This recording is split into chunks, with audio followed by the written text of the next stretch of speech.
போன வாரம் ஒரு வசனம் படிச்சுட்டு வர சொன்ன தானே, மனப்பாட வசனம். யாரெல்லாம் வாசிச்சீங்க, யாரெல்லாம் படிச்சீங்க?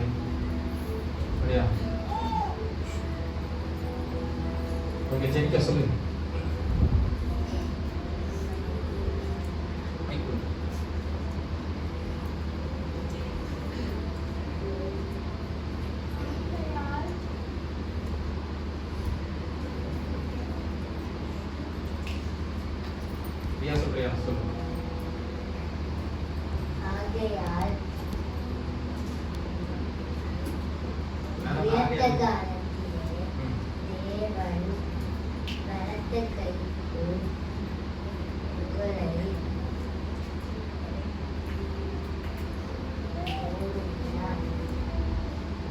யார் கரெக்டா சொல்லுவாங்க? ஐசக். ஆகையால் எக்காலத்திலே தேவன் அவனை உயர்த்தும்படிக்கு அவனுடைய பலத்தை கைக்குள் அடக்கினீர்கள். அப்ப இன்னைக்கு வந்து அடுத்து நீங்க படிச்சுட்டு வரக்கூடியதுன்னு அடுத்து நீங்க பைஹார்ட் பண்ணக்கூடியது இப்போ வந்து வாசிப்பாங்க, அதை நீங்க கேட்டுக்கோங்க. அது ஒரு வசனத்தை நான் உங்களுக்கு சொல்லுவேன், நீங்க அதை படிச்சுட்டு வரணும். ஓகேவா? அடுத்து வாங்க. ஓகே, இது சண்டே கிளாஸ்ல கொடுக்கக்கூடிய மனப்பாட வசனம் வேற, இது வேற சர்ச்சில் கொடுக்குறது. ஓகே ஓகே, வாசிக்கலாம். எபேசியர் 5ஆம் அதிகாரம் 15 முதல் 17 வரை. எபேசியர் 5 15 முதல் 17 வரை. ஆனபடியினாலே நீங்கள் ஞானமற்றவர்களைப் போல நடவாமல் ஞானமுள்ளவர்களைப் போல கவனமாய் நடந்து கொள்ள பார்த்து நாட்கள் கொள்ளாதவைகளானதால் காலத்தை பிரயோஜனப்படுத்திக் கொள்ளுங்கள். ஓகே, ஜெபிக்கலாம். எங்கள் அன்பின் நல்ல கர்த்தாவே, அப்பா பிதாவே, இந்த நேரத்திலும் நாங்கள் சிந்திக்க போகின்ற வேத வசனத்தின் பிரகாரமாக நீர் எங்களோடு கூட பேசும்படி ஜெபிக்கிறேன். இந்த வார்த்தைகள் எங்களுக்குள்ளாக எப்பேற்பட்டதான ஒரு தாக்கத்தை ஏற்படுத்த வேண்டும் என்பதை நீர் அறிகிறவா. அந்த தாக்கத்தை ஏற்படுத்த ஜெபிக்கிறேன். அதற்கு நாங்கள் இடம் கொடுப்பது செஞ்சு ஜெபிக்கிறேன். எங்களுடைய நாமமே உயர்ந்து காணப்படுத்தும் எங்களை செஞ்ச ஜெபிங்க காசோத்திரமாப்பா. காத்து வழி நடத்தும் பெறப்பட்ட தேசம் ஜெபநாடுத்தாவே. ஆமென். எபேசியர் நிருபத்தை நம்ம வாசிக்கும் பொழுது பலவிதமான அட்வைஸ் எல்லாம் நிறைந்ததான். நிருப பகுதி எடுக்கும் பொழுதே அது வந்து நிறைய நம்முடைய விசுவாச மக்களுக்கு வரக்கூடிய கேள்விகள், விசுவாச மக்களுக்கு வரக்கூடிய குழப்பங்கள், அதுக்கு எல்லாத்துக்குமான ஒரு விடைகள் கொடுக்கக்கூடிய மாதிரி இருக்கும். அது மட்டும் இல்லாம நம்மளை என்கரேஜ் பண்ணக்கூடிய பல வார்த்தைகள் காணப்படும். அதுல ஒரு வார்த்தையை நம்ம சிந்திக்கணும்னா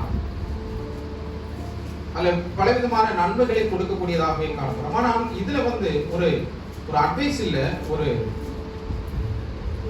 ஒரு ஜாக்கிரதையா இருக்கக்கூடியதை பத்தி சொல்லப்படும். எபேசியர் நிருபம் எடுத்துக்கிட்டோம்னா அது ஒரு சிறப்பான நிருபம். பவுல் எழுதினதிலேயே சிறப்பான நிருபம்னு சொல்லக்கூடியது அந்த எபேசியர் நிருபம். கொஞ்சம் பேர் இதை எப்படி சொல்லுவாங்கன்னு சொன்னா மடல்களின் அரசின்னு சொல்லுவாங்க. மடல்களின் அரசின்னு சொல்லுவாங்க. சிலர் வந்து இது மணிமகுடம்னு சொல்லுவாங்க. இந்த ஒரு புத்தகத்தை மணிமகுடம்னு சொல்லுவாங்க. இனி ஒன்று வந்து எபேசியர் மடல்னு சொல்லுவாங்க.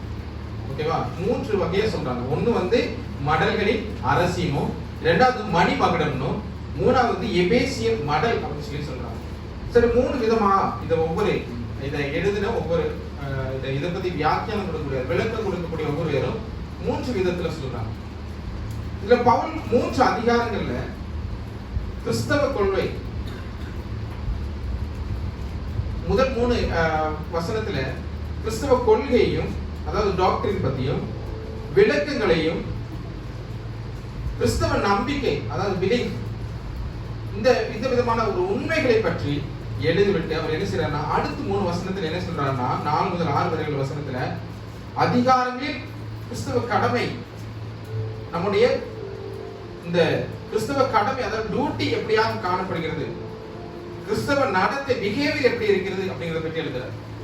சோ இந்த ஒரு 5ஆவது அதிகாரத்தை எடுக்கும் பொழுது 5, 6, 7 இந்த அதிகாரத்துல வந்து கொள்கைகளை நம்பிக்கையை பற்றி சொல்லும் பொழுது அடுத்து இந்த 5ஆவது அதிகாரத்துல 4 முதல் 6 வரை வசனத்துல என்ன செய்யறாருன்னா கிறிஸ்தவ நடத்தை பத்தி எல்லாம் சொல்றாரு. இங்க நம்ம பார்க்கும் பொழுது அன்றாட கிறிஸ்தவ வாழ்க்கையில நம்ம கடைபிடிக்க வேண்டிய ஒரு ஒழுங்கு, கட்டுப்பாடுகள், இதெல்லாம் பற்றி தான் இந்த பகுதியில காணப்படுது. 5ஆம் அதிகாரம் 15 முதல் 17 வரை வசனத்தில். இப்ப நம்ம எப்படி நடக்கணும், எதை சரியாக பயன்படுத்தணும் அப்படிங்கிறதான உணர்வோடு கூட வாழ்வதற்காக